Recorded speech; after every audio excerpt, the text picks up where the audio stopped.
And this is where it's so important that we recognize that nuance matters and that complexity exists, because more than one thing can be true at a time.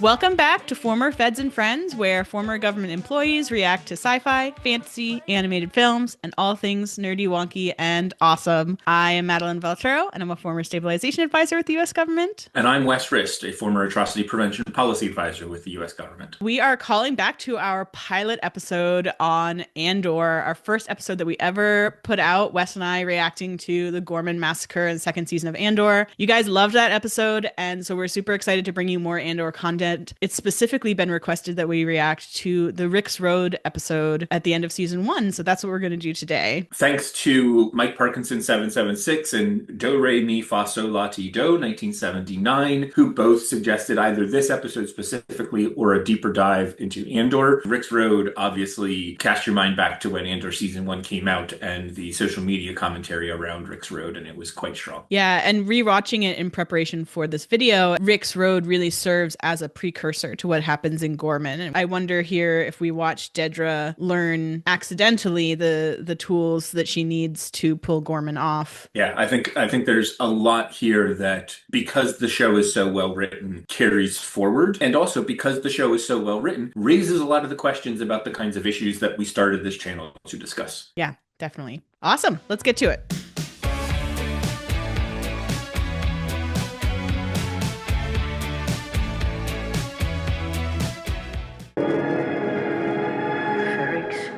Hiding long enough. So now you're taking on the Empire. What's left to keep you here? The rebellion. Did he tell you? Maarva is my favorite character in this whole series. That death hit me hard. Calling about Andor, you wanted news if I had it. Yes, please, go on.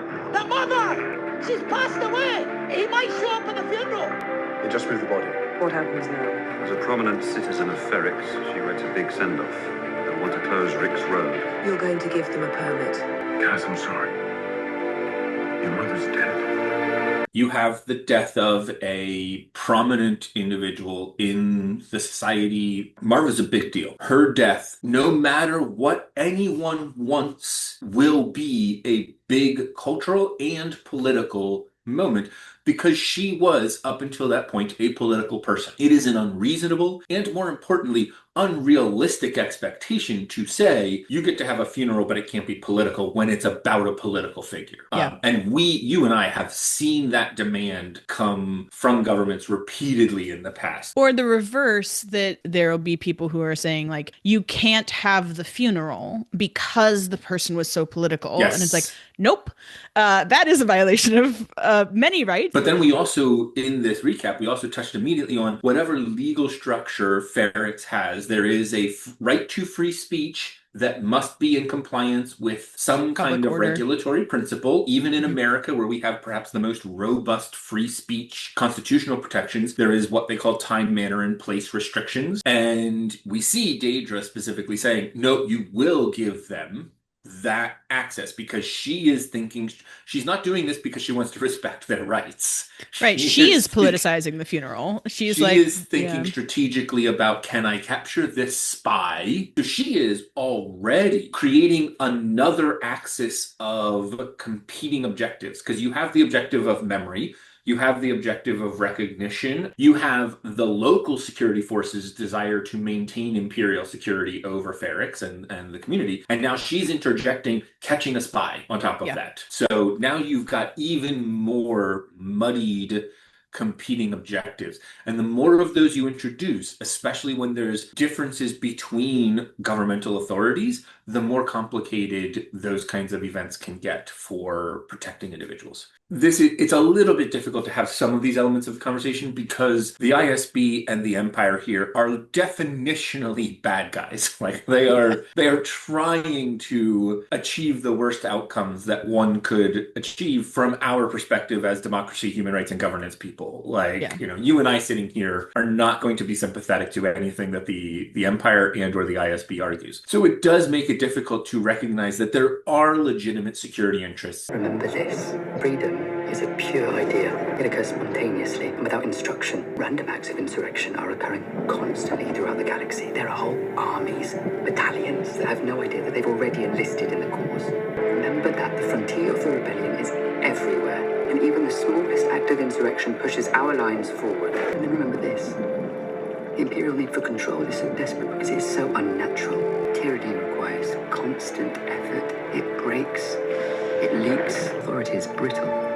Oppression is the mask of fear. The call out that authority is brittle. He's not talking about like just the concept of authority, like structure of authority. He's talking about authoritarianism. Yeah, he's not talking about rule of law. He's talking about abuse of the power. way it is being expressed in the galaxy at this point. We have seen that the need to exercise control at a level of authoritarianism does create cracks in the structure. It does expose brittleness to it. Unfortunately, what happens usually in that cycle is ever increasing rounds of oppression and expression of government control and restriction of rights. I'm interested in your thoughts on this, on the concept in Nemec's manifesto that insurrection is a good thing. And obviously in the US, in the most recent iteration of our history, we are prone to thinking of it as a bad thing in the context of January 6th. Is insurrection a good thing? Is it a bad thing? Is it a neutral thing? And this is where it's so important that we recognize that nuance matters and that complexity exists, because more than one thing can be true at a time. So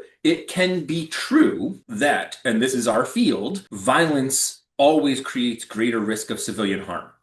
Always. Every study, every research project that has been done shows that an increase in violence makes things worse for populations. It also creates, as we've talked about in many, and some of our guests have talked about, potential cycles of reperpetration of violence. It requires incredible amounts of work to move past political violence. It can also be true at the same time that resistance to authoritarianism and tyrannical expressions of government require force. And knowing that both of those things are true, one, nobody can tell another person whether or not the oppression that they are experiencing is sufficient to rise to the level of making them choose to use force. It is also true that an individual who believes that they need to do that, and this will come up in this episode later, that the consequences of that are wide-ranging, significant, and extend beyond their individual choice. And so if you are making those choices, you need to be making those choices with a clear understanding of what comes next. How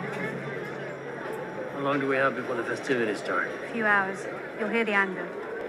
Placenta. She's watching the mother's house. Forget that. Get up to the hotel. Have a look around.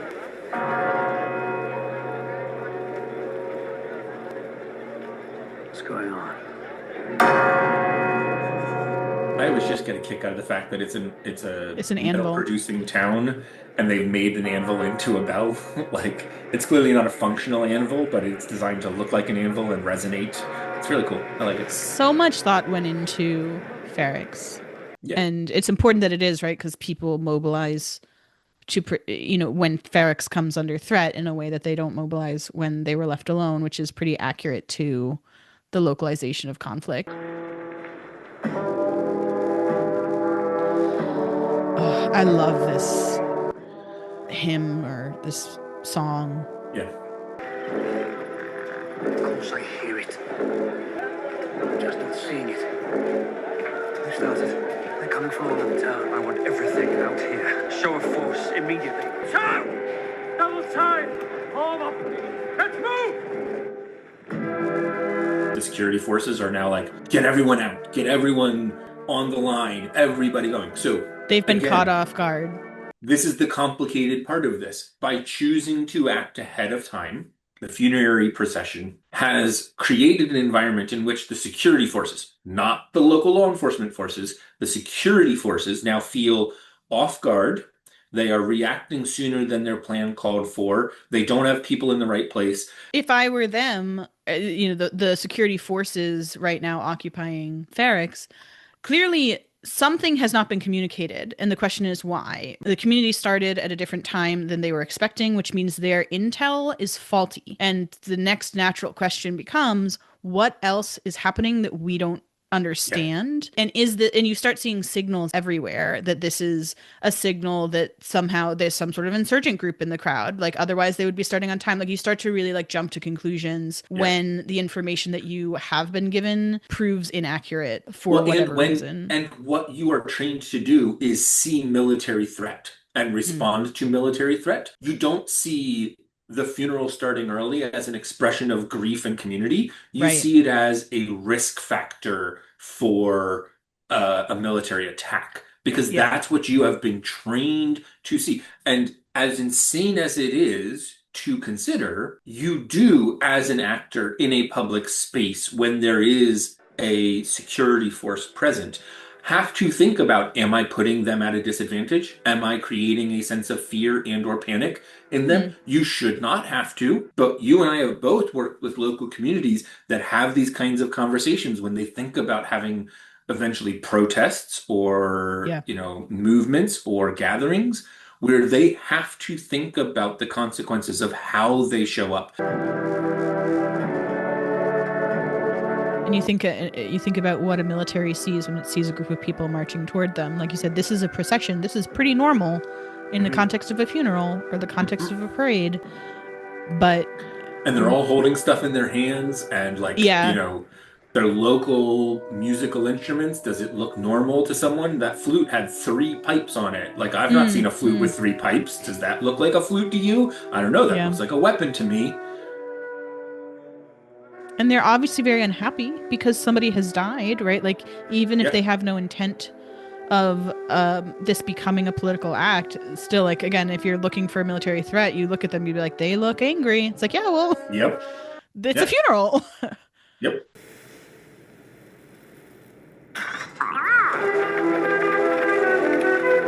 It shows that angle shows what the security forces see coming towards them. Yes, and that's important. And it is quite intimidating. It also is important to see, because that angle made it look like they were much closer together, but then you get that swooping shot, and they're actually much farther Not very apart. far, and they're much farther away.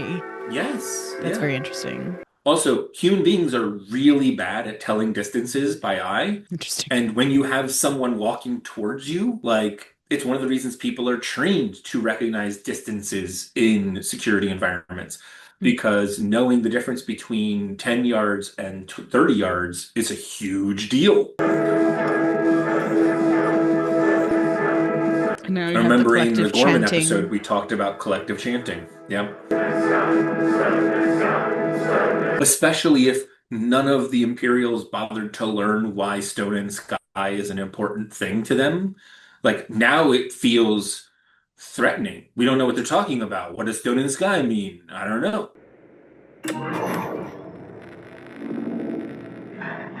My name is Maarva Andor. I'm honored to stand before you. Honored to be a daughter of Ferrix. And honored to be worthy of the stone. Where you stand now, I've been more times than I can remember. I always wanted to be lifted. I remember every time it happened, every time. The dead lifted me. I want Ferrix to continue. In my waning hours, that's what comforts me most. But I fear for you. We've been sleeping. We had each other and they left us alone. We kept the trade lanes open and they left us alone. But we were sleeping. The Empire is a disease that thrives in darkness. It is never more alive than when we sleep. It's easy for the dead to tend to fight. And maybe it's true, maybe fighting is useless. Perhaps it's too late. But I'll tell you this. If I could do it again, I'd wake up early and be fighting these bastards from the start. Fight the Empire! There's so much of that speech that is just a speech, a funerary speech. And so she identifies what she sees as problems. She actually introduces complexity and nuance into the conversation. There is, however, this moment at the end of the speech where she says, I wish I had fought. I want you to fight. You should fight the Empire. And this is one of those complicated things. Is that a direct call Is it a call to violence? To violence? Is that an incitement? Because English is a complicated language that borrows a lot of its meaning from a lot of different places. Like, no one, if you say, the fight against cancer or the fight against poverty or, fill in the blank, no one assumes that we mean troops in the streets. So is she inciting violence there? If I were the lawyer arguing this case afterwards, I would say, no, that's an unclear statement. She's not directly calling to violence. There are many ways to fight government action, but in saying those words in this environment at this moment,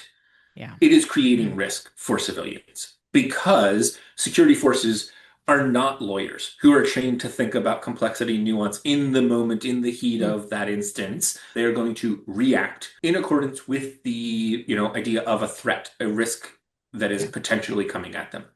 And so I don't find it unusual that they hear the phrase fight the Empire and immediately go to, DEFCON 1. These situations are incredibly complicated, incredibly risk high environments, and you need to think very carefully about the words that you use.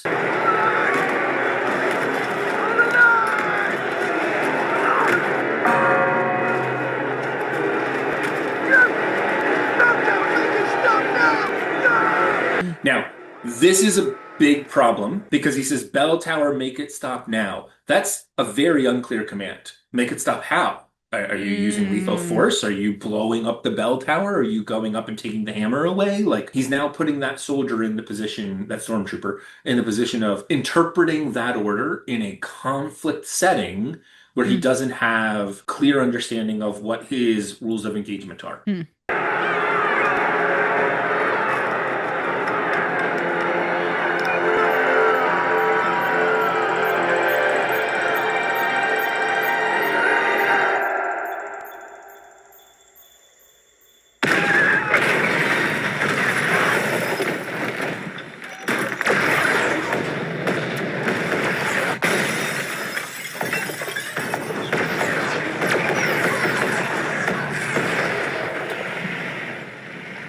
We are in a situation where a funerary procession has turned into an act of civil disobedience. That happens before there's any violence. So the funerary procession becomes an act of civil disobedience. That act of civil disobedience becomes an instance where there is violence. There's violence by civilians against security forces. There is violence by security forces against civilians. The use of essentially non-lethal force, right? You have unarmed, the equivalent of billy clubs and riot shields, and then you saw them with their tasers. Yeah, none of that is good. Like that use of violence, like objectively, whether or not you think armed resistance against an oppressor is a good thing or not, it happening in the middle of a funeral procession is not good. There are people in that marching band who were there because they were just there to play their three-pronged flute. Like, they were just there to grieve their lost community member. Grieve and honor. No one talked to them about, do you want to be involved in an armed resistance against the Empire? Individuals who choose to act using violence in environments where it is cultural or religious or political, or where it's even become civil disobedience,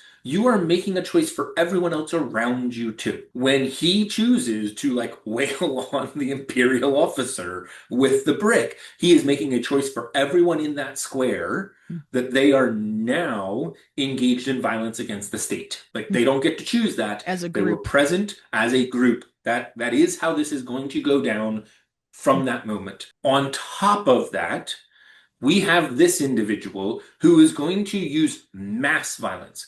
A pipe bomb, and in this context, it's obviously more than a pipe bomb, is mass violence, especially in a civilian context. This is a mass explosive, a highly explosive device thrown into a mass civilian environment. And I think it is fair to say that kid, he is not anticipating all of those secondary explosions. He doesn't know that by blowing up that tank or whatever it is, he's going to set off a whole bunch of grenades. They're going to set off a whole bunch of other things. And you're going to end up with a large, large explosion. So in that context, he has changed the nature of this reaction.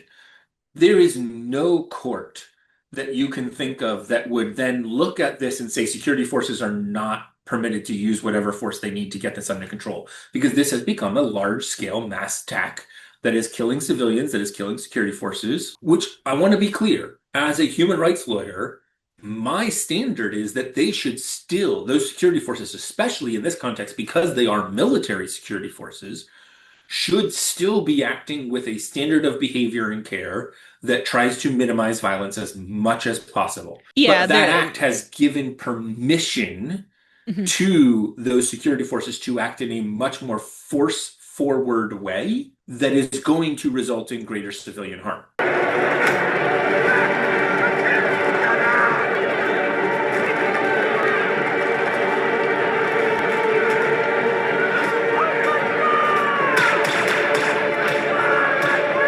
Those are never appropriate orders to give in a security environment in civilian contexts. Open fire, fire at will. The Rix Road episode really is a good one for a lot of the issues that we discussed during the Gorman pilot in obviously a much smaller context, in a more contained environment. But one that perhaps feels a little more of the moment to us here in America right now. And an interesting distinction, this is like a mass atrocity event, but it was not genocidal. No. Whereas it seemed pretty clear that they did not intend for Gorman as a planet to survive. And so they did not intend for the Gorman people to survive. Yeah, that is a clear instance of a genocidal intent as we have our definition of genocide now. This is, I think you would actually just classify the pipe bomb as a terrorist attack. There's no organization structure behind that. Like, he's not working with someone. He's not acting on behalf of Lutherans, like objectives. He's a kid who happens to have enough technical knowledge to make a bomb, and he throws it in such a way that it has all these unintended consequences. The reaction to it, I think there's probably a war crimes argument here to be made with how the stormtroopers end up just shooting everyone that they see. And certainly that order to open fire, fire at will, like that is under our standards, applying, kind of uniform code of military justice to this environment. Like, that's an unlawful order. That's going beyond what you would be permitted to engage with in that environment. I think it's actually worth talking about, like, how would we have de-escalated this? People talk about de-escalation and they're like, in this moment, what could we have done to de-escalate this? And we talked about that in the Gorman environment. There were moments that could have been done. There were things that could have been done in the moment to de-escalate. But our field of practice is one that requires months, if not years, if not decades of engagement and investment to prevent things like this. The payoff is long and slow and diffuse and really difficult to prove. At some point, there was an option where the security forces did not need to be, like, they could have pulled present, back, right? Yeah. In the lead up to this, those security forces don't need to be there. Like, the path of what happens if those security forces are not on the street is everyone walks down the street, they have the speech by Maarva, they place the brick, everyone goes and gets drunk and goes home for the rest of the night. Because that kid does not throw that bomb unless there are Imperial forces for him to target with it. He's not throwing it amongst his own community. He's not doing that. He needs an enemy to target for that act.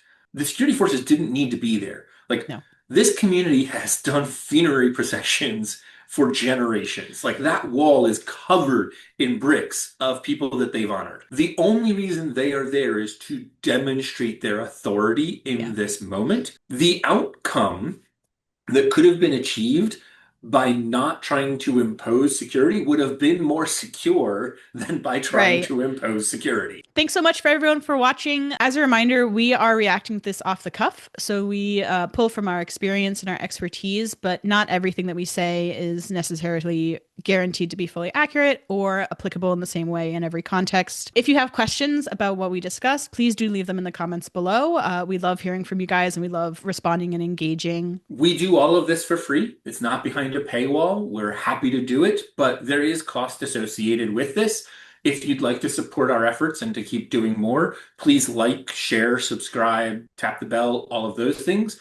If you'd like to financially contribute, There is a Ko-Fi account. Help us pay for the recording software and the processing software. We are looking to at least relieve the financial burden on the people who are putting money forward and paying for these things. And yeah, until the next time, we're former feds and friends. We used to work for government. We don't anymore, but we still work for you. And we'll see you in the next one. Peace out.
I am Madeline Velturo, and I'm a former stabilization advisor with the U.S. government. And I'm Wes Rist, a former atrocity prevention policy advisor with the U.S. government.